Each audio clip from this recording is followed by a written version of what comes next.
नमस्कार साथियों, स्वागत है आप लोगों का आपके अपने यूट्यूब चैनल IAS साहब में। साथियों, तो PCS की परीक्षा में हम पढ़ने वाले हैं राजनीति विज्ञान। तो जो पिछले वर्षों में आए हुए क्वेश्चन हैं उनको हम पढ़ने वाले हैं। तो पहला क्वेश्चन है, अनुसूचित जनजाति का दर्जा किसे दिया जाता है? हिंदुओं तक सीमित है ये। धर्मनिष्ठा से तटस्थ है। हिंदुओं एवं ईसाइयों तक सीमित है या हिंदू एवं मुस्लिमों तक सीमित है। तो इसका सही आंसर है ऑप्शन नंबर बी, धर्म निष्ठा से तटस्थ है। संविधान अनुसूचित जनजाति आदेश 1950 के तहत अनुसूचित जनजाति का दर्जा धर्म निष्ठा से तटस्थ है तथा इसमें किसी भी धर्म को मानने वाली जनजाति को शामिल किया जा सकता है। जबकि संविधान अनुसूचित जाति आदेश 1950 के पैरा 3 के अनुसार अनुसूचित जातियों में केवल हिंदू, जिसमें बौद्ध एवं सिख भी शामिल हैं, धर्म के व्यक्ति ही आ सकते हैं, अन्य के नहीं।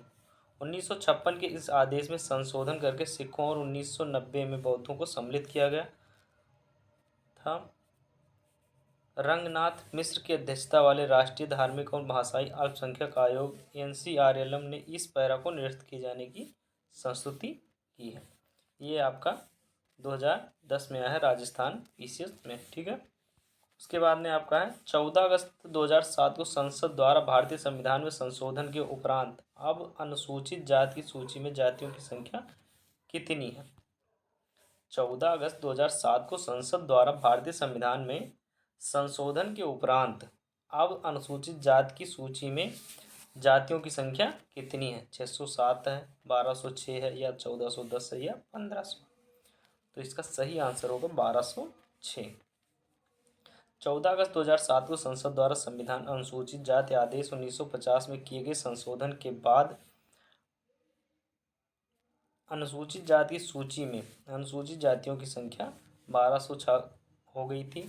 वर्तमान में 2017 के संसदीय अधिनियम के तहत यथा संशोधित इस आदेश के तहत अनुसूचित जाति की सूची में शामिल कुल जातियों की संख्या क्रमांक अनुसार 1261 है। जनगणना 2011 के अनुसार भारत में अनुसूचित जातियों के व्यक्तियों की संख्या कुल 16.6% है। उसके बाद में आपका है, निम्न में से किस प्रदेश में सर्वाधिक अनुसूचित जनजाति हैं? बिहार में है, मध्य प्रदेश में है, राजस्थान में या आंध्र प्रदेश में? निम्न में से किस प्रदेश में सर्वाधिक अनुसूचित जनजाति हैं?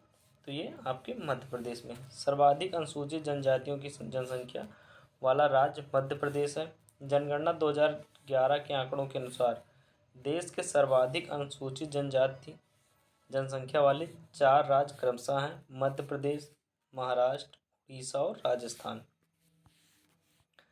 क्वेश्चन नंबर 8 है, निम्न में से किनमें किसी भी जाति के लिए आरक्षण नहीं है? निम्न में से किसमें किसी भी जाति के लिए आरक्षण नहीं है? राज्यसभा में, जम्मू एवं कश्मीर विधानमंडल में या राज्य विधान परिषद में या उपयुक्त में से सभी में? तो इसका सही आंसर होगा A और C, राज्यसभा में और राज्य विधान परिषद में, दोनों में आरक्षण की सुविधा नहीं है। अनुसूचित जातियों और अनुसूचित जनजातियों के लिए आरक्षण के प्रावधान लोकसभा एवं राज्य की विधानसभाओं में किए गए हैं, परंतु राज्यसभा और राज्य विधान परिषदों में किसी भी जाति के लिए संविधान में आरक्षण का प्रावधान नहीं है। ध्यातव्य है कि जम्मू और कश्मीर पुनर्गठन अधिनियम 2019 के तहत जम्मू और कश्मीर राज्य को जम्मू और कश्मीर तथा लद्दाख नामक 2 संघ राज्य क्षेत्रों में विभाजित कर दिया गया है। इस प्रकार वर्तमान जम्मू और कश्मीर संघ राज्य क्षेत्र में विधान परिषद का अस्तित्व अब समाप्त हो गया। इस अधिनियम की धारा 14(6) के तहत जम्मू कश्मीर विधानसभा में अनुसूचित जाति एवं अनुसूचित जनजाति के लिए आरक्षण का प्रावधान किया गया है। ठीक है, उसके बाद में अनुसूचित जातियों और अनुसूचित जनजातियों के लिए एक राष्ट्रीय आयोग गठित करने का प्रावधान संविधान के किस अनुच्छेद के अंतर्गत किया गया है? अनुसूचित जातियों और अनुसूचित जनजातियों के लिए राष्ट्रीय आयोग गठित करने का प्रावधान संविधान के किस अनुच्छेद के अंतर्गत किया गया है? तो ये किया गया है संविधान 338 और 338A। 338 में अनुसूचित जातियों के लिए और 338A में अनुसूचित जनजातियों के लिए। ठीक है, यहाँ हम देखते हैं भारतीय संविधान के भाग 16 में कुछ वर्गों के संबंध में विशेष उपबंध किए गए हैं। मूलतः अनुच्छेद 338 के तहत राष्ट्रीय अनुसूचित जाति और अनुसूचित जनजाति आयोग के गठन का प्रावधान था, किंतु 89वें संविधान संशोधन अधिनियम 2003 के द्वारा एक नया अनुच्छेद 338A यानी 338 का जोड़कर राष्ट्रीय अनुसूचित जनजाति आयोग का पृथक गठन कर दिया गया है तथा अनुच्छेद 338 के तहत अब केवल राष्ट्रीय अनुसूचित जाति आयोग के गठन की व्यवस्था है। प्रत्येक आयोग में एक अध्यक्ष, एक उपाध्यक्ष और 3 सदस्यों की राष्ट्रपति द्वारा नियुक्ति का प्रावधान है। ठीक है साथियों, अगला क्वेश्चन है 10 नंबर। संविधान के किस अनुच्छेद द्वारा पृथक अनुसूचित जनजाति आयोग का गठन किया गया है? संविधान के किस अनुच्छेद द्वारा पृथक अनुसूचित जनजाति आयोग का गठन किया गया है? अनुसूचित जनजाति, अनुसूचित जात के लिए है 338 और अनुसूचित जनजात के लिए है 338 का। जनजात लग गया तो का, और अनुसूचित जाति के लिए 338 है। ठीक है, भारतीय संविधान के अनुच्छेद 338 का द्वारा पृथक राष्ट्रीय अनुसूचित जनजाति आयोग के गठन का प्रावधान किया गया है। अनुच्छेद 337 में आंग्ल भारतीय समुदाय के लाभ हेतु शैक्षिक अनुदान के लिए विशेष उपबंध। अनुच्छेद 338 में राष्ट्रीय अनुसूचित जाति आयोग और अनुच्छेद 340 में पिछड़े वर्गों की दशाओं के अन्वेषण के लिए आयोग की नियुक्ति का उल्लेख किया गया है। ठीक है, तो उसके बाद में है निम्नलिखित में से कौन संवैधानिक निकाय हैं? राष्ट्रीय मानवाधिकार आयोग, राष्ट्रीय अनुसूचित जनजाति आयोग, या राष्ट्रीय जांच एजेंसी, या राष्ट्रीय आपदा प्रबंधन प्राधिकरण। तो इसका सही आंसर हो जाएगा आपका राष्ट्रीय अनुसूचित जनजाति आयोग। कौन संवैधानिक निकाय है? तो यह है राष्ट्रीय अनुसूचित जनजाति आयोग। ऑप्शन नंबर सी, केवल 2।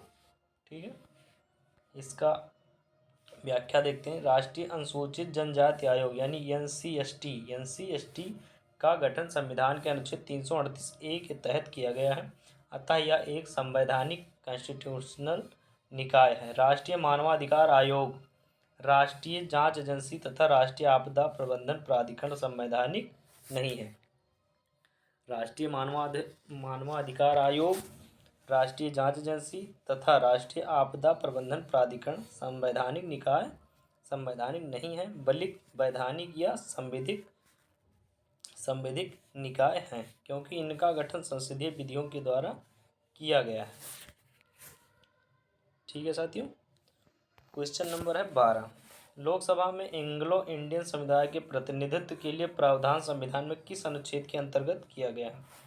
लोकसभा में एंग्लो इंडियन समुदाय के प्रतिनिधित्व के लिए प्रावधान संविधान के किस अनुच्छेद के अंतर्गत किया गया? 331 के, 221 के, या 121 या 139 के अंतर्गत?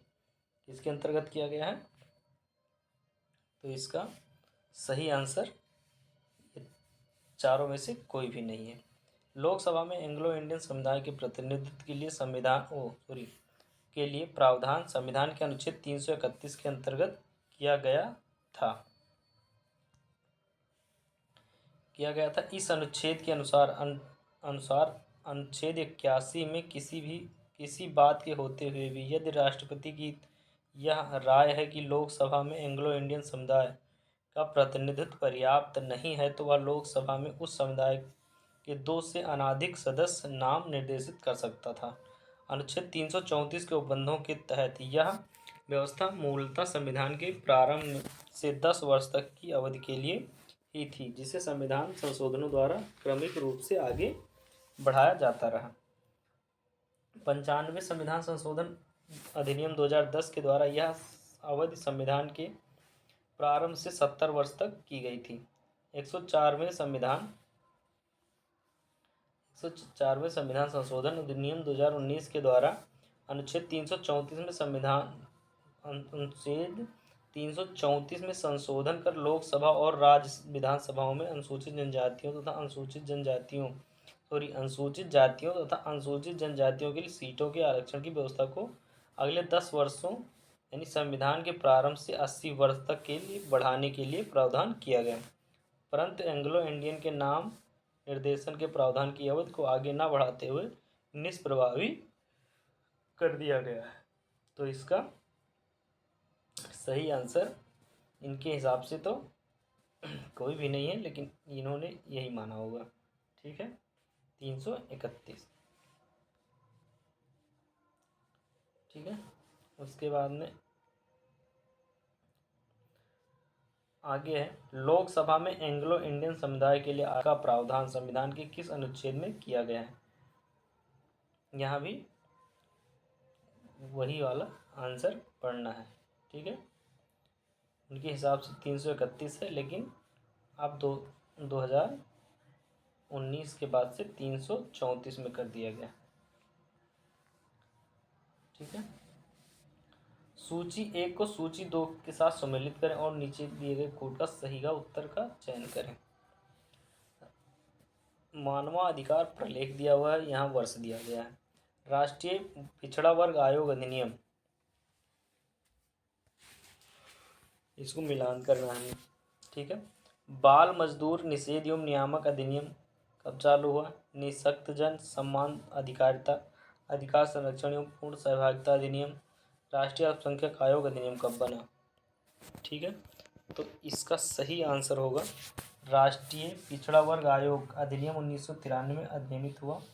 बाल मजदूर निषेध एवं नियामक अधिनियम वर्ष 1986 में बना। 1986 में बना। उसके बाद में है आपका निःशक्त जन सम्मान अधिकार संरक्षण एवं पूर्ण भागिता अधिनियम वर्ष 1995 में आया, जबकि राष्ट्रीय अल्पसंख्यक आयोग अधिनियम 1992 में आया। दिए गए विकल्पों में से कोई भी विकल्प सही नहीं है, लेकिन उत्तर बी निकटतम सही है, यानी जो बी है वो सही की तरफ इशारा कर रहा है। ठीक है,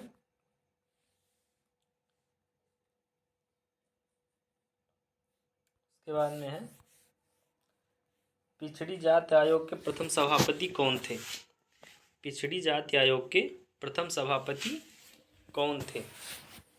जगजीवन राम, काका साहब कालेलकर, बी.डी. शर्मा या बी.आर. अम्बेडकर। उपयुक्त में से कोई भी नहीं या उपयुक्त में से एक से अधिक। तो ऑप्शन नंबर सही है बी, काका साहब कालेलकर। भारत के संविधान के अनुच्छेद 340 के तहत भारत के राष्ट्रपति के आदेश द्वारा प्रथम पिछड़ी जाति आयोग का गठन जनवरी 1953 में किया गया था। इस आयोग के अध्यक्ष काका साहब कालेलकर थे। इसके बाद में है प्रश्न विधा में देखते हैं हम। प्रश्न कोश 1 है पहला, संयुक्त राष्ट्र संघ कब प्रारंभ हुआ था। तो ऑप्शन बी सही है इसमें, 1945 में। सैन फ्रांसिस्को यानी अमेरिका में अप्रैल से जून 1945 तक चले सम्मेलन में संयुक्त राष्ट्र संघ के चार्टर को अंतिम रूप दिया गया तथा 26 जून 1945 को 50 राष्ट्रों ने इस पर हस्ताक्षर किए। पोलैंड इस सम्मेलन में उपस्थित नहीं हुआ था तथा बाद में 91 सदस्य के रूप में उसने इस पर हस्ताक्षर किए। यह चार्टर 24 अक्टूबर 1945 से प्रभावी हुआ। इसी कारण इस दिन संयुक्त राष्ट्र महासंघ दिवस मनाया जाता है। ठीक है साथियों, क्वेश्चन नंबर 2 है, संयुक्त राष्ट्र महासंघ दिवस कब मनाया जाता है। संयुक्त राष्ट्र महासंघ दिवस कब मनाया जाता है। तो ये 24 अक्टूबर को मनाया जाता है। उसके बाद संयुक्त राष्ट्र सुरक्षा परिषद में अस्थायी सदस्यों की संख्या कितनी है।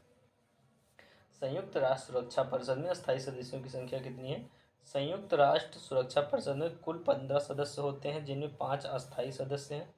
संयुक्त राज्य अमेरिका, यूनाइटेड किंगडम, रूस, फ्रांस एवं चीन। शेष 10 अस्थायी सदस्य 2 वर्ष के कार्यकाल के लिए संयुक्त राष्ट्र महासभा द्वारा चुने जाते हैं।